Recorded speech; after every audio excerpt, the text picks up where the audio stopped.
Hello students, welcome to मीजो study and welcome to my class. आज हम कुछ क्वेश्चंस करेंगे जेई एडवांस पैटर्न के। प्रीवियस क्लास में मैंने जेई मेन पैटर्न के कुछ क्वेश्चंस किए थे। आज जेई एडवांस पैटर्न के कुछ क्वेश्चंस करने मैंने ज़्यादा टफ तो लिया नहीं है, बट अच्छे क्वेश्चंस लिए हैं जिससे आपका कॉन्फिडेंस लेवल थोड़ा हाई लेवल पे चला जाए और आपको मज़ा भी आए किस तरह के क्वेश्चंस आ सकते हैं। तो चलो बच्चों, क्वेश्चन आंसर राउंड को स्टार्ट करते हैं मेरे फर्स्ट क्वेश्चन के साथ। क्या है बच्चों, देखो फर्स्ट क्वेश्चन में, calculate the ratio of pH of a solution containing 1 mole of, क्या है बताओ, पीएच निकालना है, containing 1 mole of CH3COONA and 1 mole of HCl. Again I am writing here 1 mole of CH3COONA and 1 mole of HCl, and it gives you CH3COOH plus HCl, plus NaCl, यही तो होगा। बिल्कुल बिल्कुल सर। चलो दूसरे case में क्या है, end of the other solution containing 1 mole of CH3COONA and CH3COOH। यानी पहला केस में तो ये था, ठीक है, ये क्या है, salt of strong base and weak acid.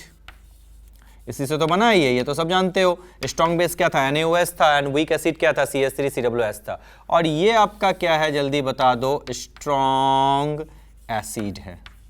कोई प्रॉब्लम इसमें नहीं, ये पहला केस हो गया। अब इसके लिए अगर pH की वैल्यू ढूंढनी है तो pH1 इज इक्वल टू क्या होगा, -1/2 pKa।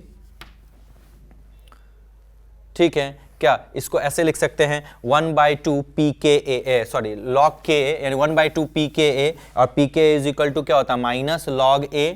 तो मैं ऐसे डायरेक्ट लिख दूं -1/2 log Ka, डायरेक्ट लिख दिया। बिल्कुल। अच्छा, दूसरा केस में आपका क्या है, जल्दी बता दो। दूसरे केस में आपका दिया हुआ है CH3COONA प्लस CH3COOH। यही तो है, यही तो है। ये दोनों क्या हैं, 1 मोल हैं और ये 1 मोल है। अच्छा, ये है क्या, इस जगह पे तो आपको लग सकता है ना, एसिडिक एंड बेसिक बफर है। ये क्या है, हेंडरसन इक्वेशन लगेगा। ये आपका है वीक एसिड और ये आपका क्या है, जल्दी बता दो, salt of weak acid and strong base. यही तो है, weak acid and it's conjugate base, ऐसे भी कर सकते हो। और इसको हम लोग क्या बोलते हैं, एसिडिक बफर। एसिडिक बफर के लिए पीएच का फॉर्मूला हेंडरसन इक्वेशन में क्या होता है, जल्दी बता दो। PH2 इज इक्वल टू क्या होता है, pKa प्लस लॉग सॉल्ट का कंसंट्रेशन अपॉन एसिड का कंसंट्रेशन। यही तो होता है। दोनों एक 1 है तो ये कैंसिल हो जाएगा, तो इसकी पूरे log 1 की वैल्यू क्या हो जाएगी, 0। तो हम लोग क्या लिखेंगे, PH2 इज इक्वल टू क्या हो जाएगा, pKa, या PH2 इज इक्वल टू हम लोग क्या लिख सकते हैं, -log Ka लिख सकते हैं क्या। बिल्कुल, पहले का भी PH1 और दूसरे का, ये कौन सा इक्वेशन है, हेंडरसन इक्वेशन है। अब दोनों का अगर रेशियो निकालने बोले तो क्या लिखोगे, PH1 upon PH2 is equal to -1/2 log Ka divided by log Ka। कोई प्रॉब्लम इसमें नहीं, ये और ये cancel. So PH1 upon PH2 is equal to 1/2। Answer क्या आ जाएगा आपका, रेशियो क्या आया, जल्दी से बता दो, 1/2। समझ में आ गया। तो इसका आंसर क्या हो जाएगा, जल्दी से बता दो, 1:2। For question number 1 A is the correct option. Note down इसको कर लो। आई होप सो इसमें कहीं आपकी प्रॉब्लम नहीं है। सब सारे फॉर्मूला हैं। अगर थियरी आपके स्ट्रांग है तो क्वेश्चंस आपसे इजीली बन जाएंगे। अगर आपकी थियरी स्ट्रांग नहीं है तब आपके क्वेश्चंस इजीली नहीं बनने वाले हैं।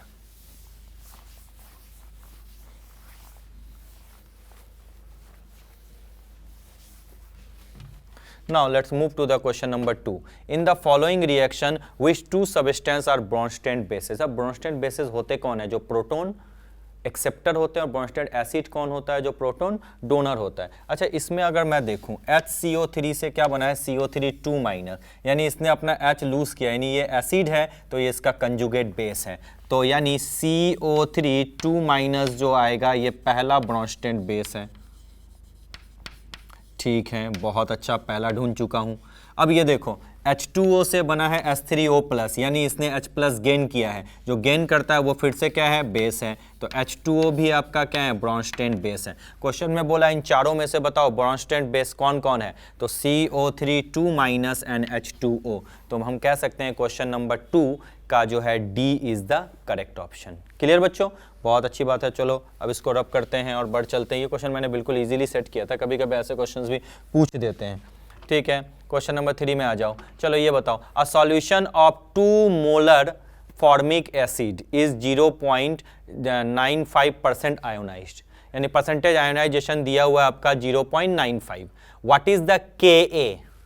एकदम फॉर्मूला बेस्ड क्वेश्चन है, सबको पता है कि अगर आपको क्या दिया हुआ है, कंसंट्रेशन दिया हुआ है 2 मोलर, ठीक है, अल्फा की वैल्यू दी हुई है 0.95/100, परसेंटेज में दिया हुआ है, बहुत अच्छा। तो बोलो Ka क्या होगा, सबको पता है Ka इज इक्वल टू होता है C अल्फा स्क्वायर, ठीक है, C इज इक्वल टू होता है 2, अल्फा की वैल्यू होती है 0.95/100 का स्क्वायर। क्या हम इसको सॉल्व कर सकते हैं? बिल्कुल, अगर हम इसको सॉल्व कर लें we will get the complete answer. Ka is equal to C alpha square, 2 into 0.95/100 का स्क्वायर। इसको सॉल्व करने के बाद जो आपकी वैल्यू आ जाएगी दैट विल बी 1.8 इंटू 10⁻⁻⁴। मैंने टफ और इजी दोनों का मिक्सअप आपके साथ किया है, कहीं पे भी आपको प्रॉब्लम नहीं होगी।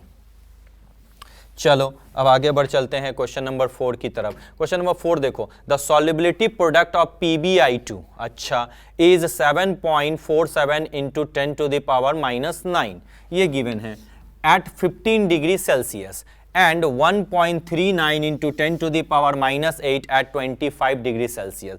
Calculate the molar heat of the solution. दो अलग अलग टेम्परेचर है तो इस पे याद करो, बताया था ये केमिकल काइनेटिक्स में भी ये फॉर्मूला आ जाएगा, log Ksp2 अपॉन, ऐसे लिखते हैं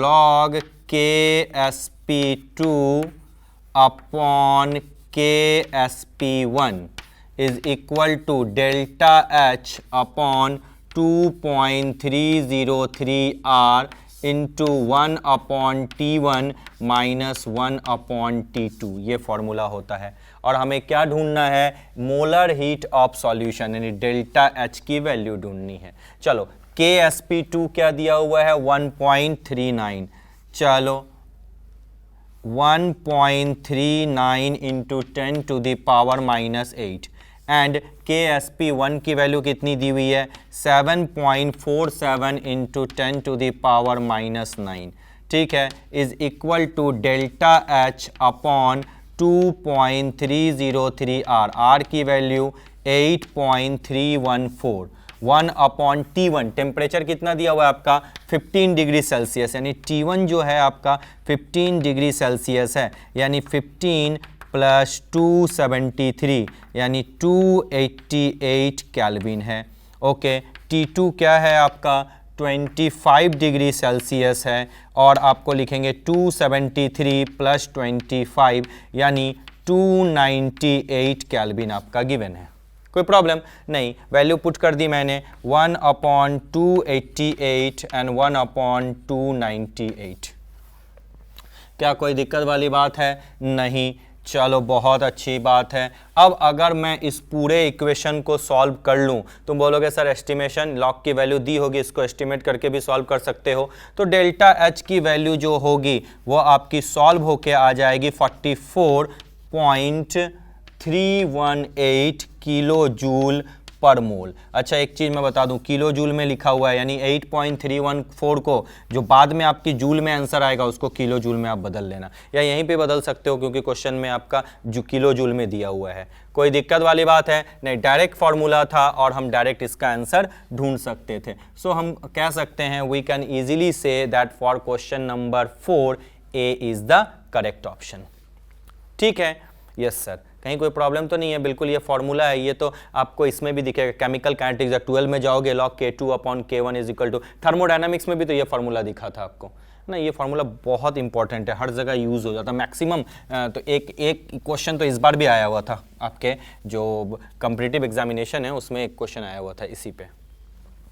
चलो बढ़ चलते हैं नेक्स्ट आगे लेवल पे, क्वेश्चन नंबर 5 पे। क्वेश्चन नंबर 5 देखो मल्टीपल चॉइस क्वेश्चन है, बहुत अच्छे से समझना। क्वेश्चन नंबर 5 में दिया हुआ है let us consider the ionisation of HCl in the aqueous solution of CH3COOH। अच्छा क्वेश्चन में आपका क्या दिया हुआ है, ionisation that is CH3COOH plus HCl, it gives you CH3COOH2 plus Cl minus, यही तो है बिल्कुल। अब इसको देख के आपसे पूछता, बताओ स्टेटमेंट क्या है। पहला है Cl minus is the conjugate base of HCl। अच्छा पहले तो यहाँ ढूंढ लो, ये आपने HCl से Cl माइनस बना तो ये कैसा बिहेव कर रहा है, acid.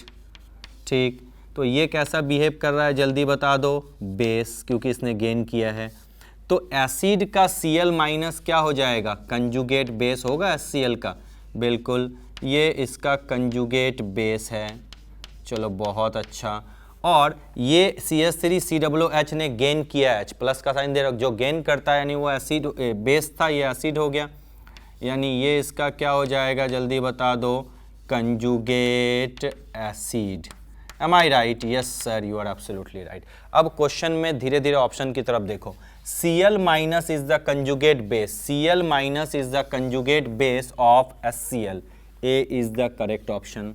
Next CH3COOH is the conjugate base of CH3COOH minus, CH3COOH is the conjugate base, बिल्कुल अगर ये एसिड है तो इसका conjugate base acid base pair है, ये भी आपका सही है। उसके बाद CH3COOH2 is the conjugate base, नहीं ये एसिड है यानी ये गलत है। उसके बाद Cl minus is the conjugate base, Cl minus conjugate base है, is the conjugate base of CH3COOH, नहीं कंजुगेट बेस किसका है, Cl का है। यानी इस ऑप्शन में आपके A और B सही है एंड C एंड D आपके रॉन्ग है। क्या कोई प्रॉब्लम वाली बात है? नहीं। क्या मैं रब कर दूं? बिल्कुल।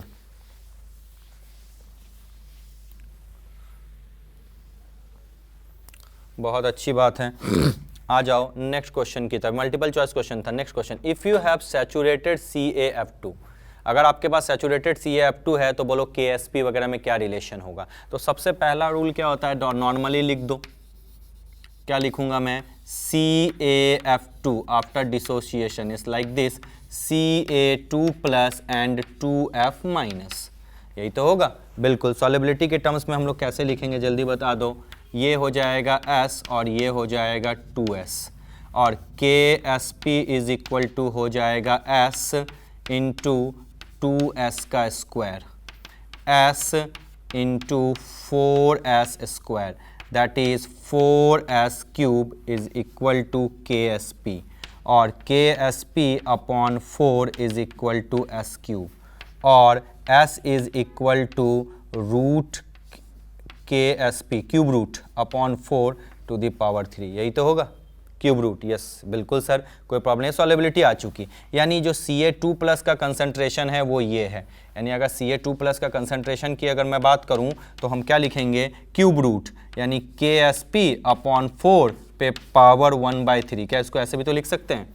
बिल्कुल लिख सकते हैं, कोई प्रॉब्लम वाली बात नहीं है। चलो, और यहाँ देखो Ca2 प्लस अगर 1 है तो ये इसका डबल है, यानी 2Ca2 प्लस का कंसंट्रेशन किसके बराबर है, F माइनस के बराबर है। अगर रिलेशन की बात करें, ये S है ये 2S है, तो अगर इसको 2 से मल्टीप्लाई का तभी तो F माइनस का आएगा। बिल्कुल, बहुत अच्छी बात है। और क्या दिख रहा है, बिल्कुल अब ऑप्शन में देखो, Ca2 प्लस का कंसंट्रेशन रूट अंडर KSP नहीं हो सकता क्योंकि वो है, Ca2 plus is equal to 2F minus, नहीं 2Ca2 plus is equal to 2 minus, यानी सी भी सी सही है, बी गलत है। Ca2 plus concentration KsP/4, KsP/4 पे पावर 1/3, यानी C एंड D आपका करेक्ट है, A एंड B आपका करेक्ट नहीं है। तो हम कह सकते हैं कि इस मल्टीपल चॉइस क्वेश्चन में C and D are the correct option. तो चलो बच्चों रब कर देता हूं और आगे बढ़ चलते हैं नेक्स्ट क्वेश्चन की तरफ। नेक्स्ट सेगमेंट, नेक्स्ट क्या है देखो, नेक्स्ट आपका है इंटीजर टाइप। कहता है the dissociation constant of a substituted benzoic acid at 25 degree Celsius is 1 × 10⁻⁻⁴। Dissociation constant benzoic acid का दिया हुआ है, ठीक है, यानी Ka की वैल्यू दी हुई है 1 × 10⁻⁻⁴। The pH of 0.01 molar solution of A sodium salt, अच्छा सॉल्ट सॉल्यूशन का कंसंट्रेशन क्या दिया हुआ है 0.01। अच्छा तो pH कैसे निकालते हैं इसके सॉल्ट सॉल्यूशन का, फॉर्मूला याद है, yes 1/2 pKw plus pKa plus log C, याद है ना, बिल्कुल यस सर। चलो pKw की वैल्यू सब जानते हो, 10 टू द पावर क्या होता है जल्दी बताओ, 10 टू द पावर 14 नहीं 14 होता है, क्यों, because pK is equal to क्या होता है माइनस लॉग KW। KW की वैल्यू क्या होती है 10 टू द पावर -14, तो pKw की वैल्यू क्या हो जाएगी 14, बहुत अच्छा। Ka की वैल्यू 1 × 10 टू द पावर -4 है, तो pKa की वैल्यू क्या हो जाएगी 4 हो जाएगी, बहुत अच्छी बात है, because pK is equal to minus log K, log C, C की वैल्यू है 0.01, वैल्यू पुट करो, pH इज इक्वल टू क्या हो जाएगा 1/2, pKw कितना है बच्चों 4, pKw क्या 14, pK क्या है 4 plus log C, log C की वैल्यू क्या लिखेंगे, इसको हम लोग लिख सकते हैं 1/100, यानी 1 × 10 टू द पावर -2, बिल्कुल लिख सकते हैं। चलो लिख दिया log 1 × 10 टू द पावर -2। आ गया समझ में, कोई दिक्कत नहीं। चलो अब इसको सॉल्व करते हैं। pH is equal to 1/2 14 plus 4 18 plus log 1 plus log 10 to the power -2। pH is equal to 1/2 18 plus log 1 की वैल्यू 0 होती है और इधर आ जाएगा तो 2 आ जाएगा -2, ठीक है, तो आ जाएगा pH is equal to 18 plus -6, यानी 1/2 × 16। क्या कोई प्रॉब्लम है इसमें, नहीं, कैंसिल होके आ जाएगा 8। तो pH की वैल्यू जो होगी इस क्वेश्चन की वो हो जाएगी 8। डायरेक्ट फार्मूला बेस्ड क्वेश्चन है और ये तो IIT में आया हुआ क्वेश्चन था, 2011 में आया हुआ क्वेश्चन था। डायरेक्ट मैंने बोला ना ज़्यादा टफ नहीं आता, फार्मूला बेस्ड आ जाते हैं, सीधा फार्मूला याद रखो, कहाँ क्या पुट करना है उसको याद रखना। थ्योरी में मैंने बहुत अच्छे तरीके से आपको बताया। तो इसका जो इंटीजर होगा वो आंसर हो जाएगा बच्चों 8, क्वेश्चन नंबर 8। कोई दिक्कत नहीं, तो सॉरी आंसर 8, क्वेश्चन नंबर नहीं।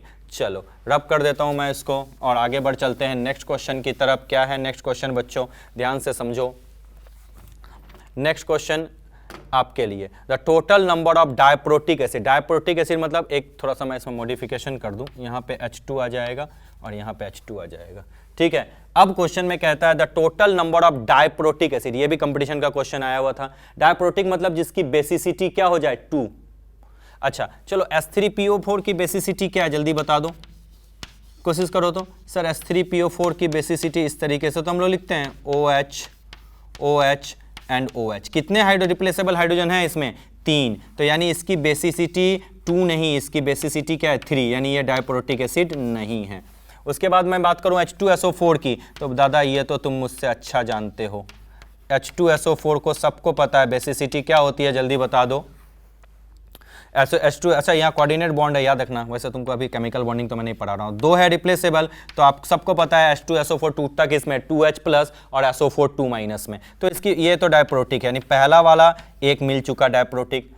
उसके बाद H3PO3 की बात करूँ, चेक कर लूँ, यहाँ पे लगाओ, यहाँ पे OH, यहाँ पे OH और यहाँ पे H। कितने रिप्लेसेबल हैं, वो रिप्लेसेबल हैं जहाँ पे इलेक्ट्रॉन डेंसिटी, जहाँ पे नेगेटिविटी होती है तभी तो निकलता है, ये तो जानते हो, मैंने बताया था केमिकल बॉन्डिंग है। ये नहीं निकलेगा क्योंकि यहाँ पे इलेक्ट्रोनेगेटिविटी डिफरेंस है, पोलैरिटी आएगी, तो इसमें भी 2 रिप्लेसेबल हाइड्रोजन है, यानी ये भी आंसर है, यानी ये दूसरा हो गया। ये भी डायप्रोटिक है। चलो उसके बाद मैं बात करूं H2CO3 की, तो ये तो बहुत इजी है।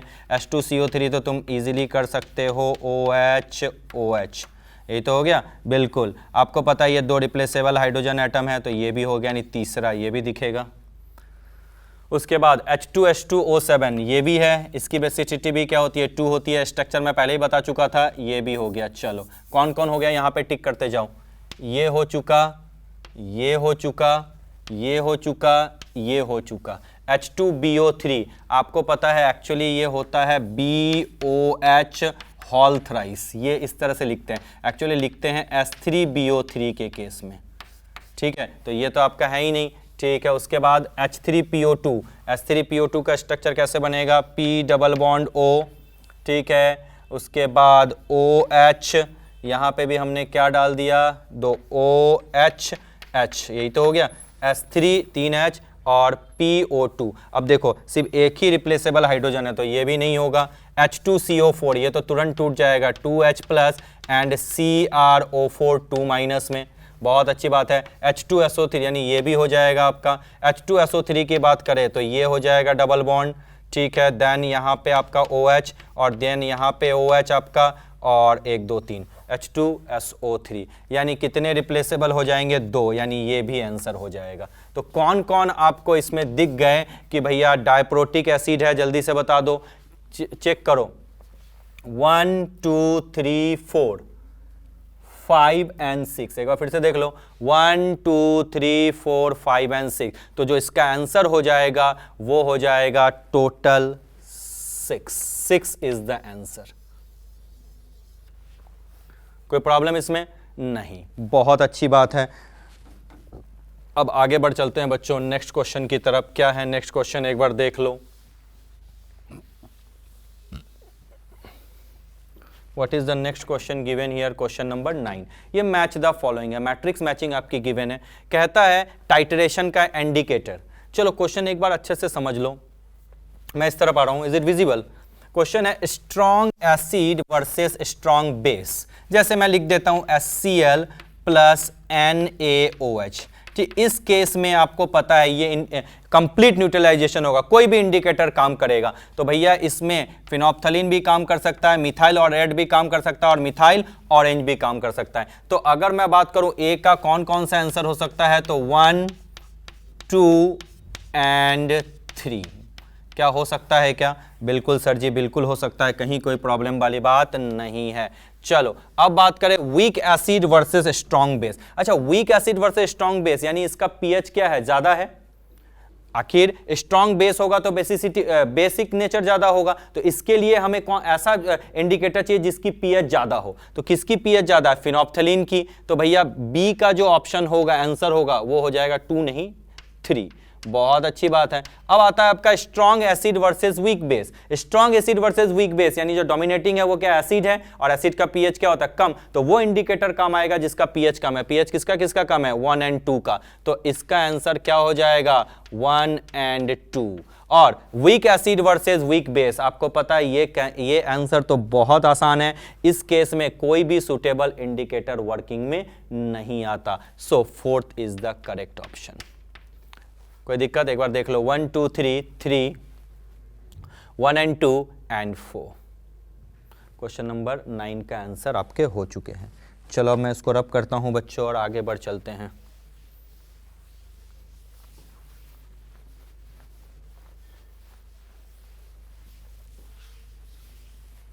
अब आते हैं क्वेश्चन नंबर 10 की तरफ। ये मैंने पैसेज दिया है, एक बार पढ़ लो इसको।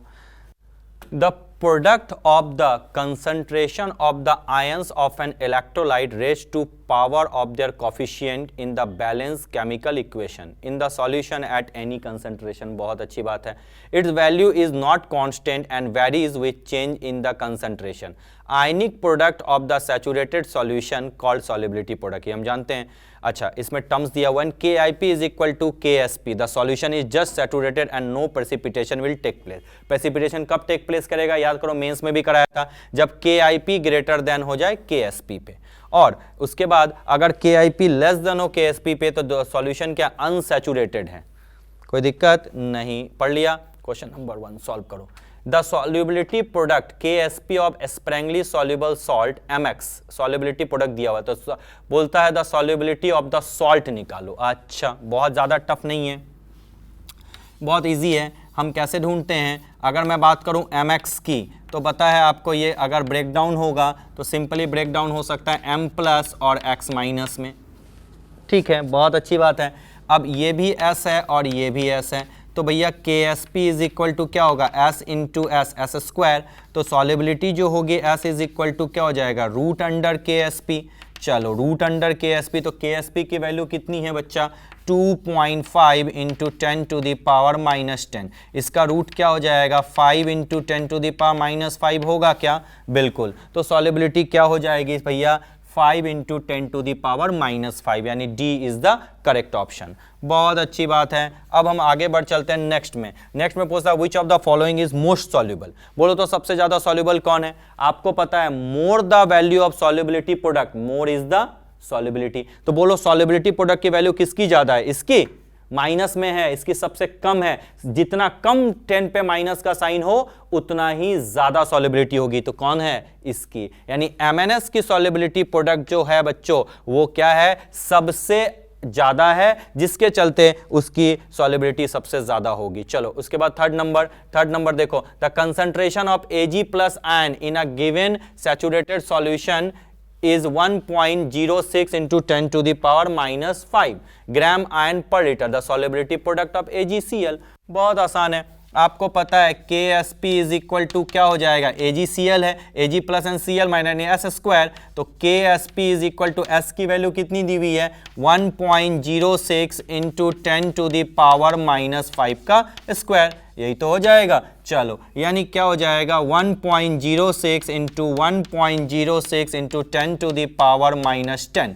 अब अगर इसको सॉल्व मल्टीप्लाई कर दें, it will give you 1.12 into 10 to the power minus 10। तो जो सॉल्युबिलिटी प्रोडक्ट की वैल्यू होगी that is 1.12 into 10 to the power minus 10। तो फॉर क्वेश्चन नंबर जो 10 का थर्ड पार्ट है that is C is the correct option. तो बच्चों इस सेगमेंट पे मैंने आपको पैसेज भी करवा दिए, मैट्रिक्स मैचिंग भी करवा दिए, मल्टीपल भी करवा दिए और सिंगल ऑप्शन करेक्ट भी आपको करवा दिए। ठीक है, और इंटीजर टाइप भी। ऐसे वेराइटी ऑफ क्वेश्चंस आपके जेईई एडवांस में दिखेंगे, घबराने की बात नहीं है, ज्यादा टफ नहीं आता, बस आपकी बेसिक्स बहुत अच्छी होनी चाहिए, you can solve each and every question.